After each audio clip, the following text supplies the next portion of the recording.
সাগৰতলিত শুবলৈ বিচৰা জুবিন দা সঁচাকৈ সাগৰতলিত আজি শুই গ'ল। আমাৰ অসমীয়া আচলতে সাহিত্য সংস্কৃতি কলা বোলছবি গোটেই জগতখনৰ কাৰণে কি ক্ষতি সেয়া কোনেও বুজাব নোৱাৰিব। আচলতে তেওঁ কেনেকুৱা এজন ব্যক্তি আছিলে সেইটো মানে ব্যক্তিজনক আন একোৱেই লগত তুলনা কৰিব নোৱাৰি।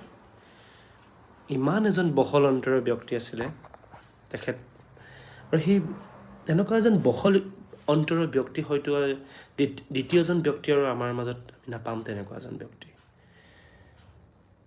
এতিয়াও লাগি আছে যেন এয়া এটা সপোন, আৰু সেই সপোনটো যেন চকু মেলিলে এটা সপোন হিচাপে আচলতে পৰিগণিত হ'ব। আৰু লগতে আমি যিটো অসমবাসীয়ে কেতিয়াও শুনিব নিবিচাৰোঁ যে জুবিন দা আৰু আমাৰ মাজত নাই, তেনেকুৱা সেই ঘটনাটোকে আজি শুনিলোঁ।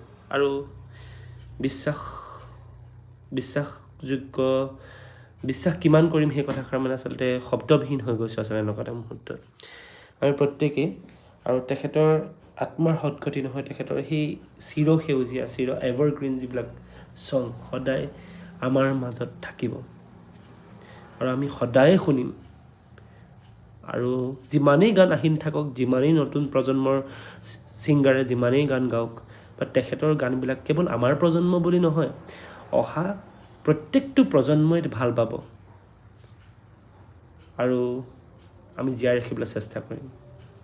সেয়া আমাৰ কামনা। তেওঁ য'তেই থাকক বহুত সুখত থাকক, যেনেকৈ বিন্দাছ তেওঁ থাকে তেনেকৈ বিন্দাছ হিচাপে থাকক, তাই আমি কামনা কৰিছোঁ দেই।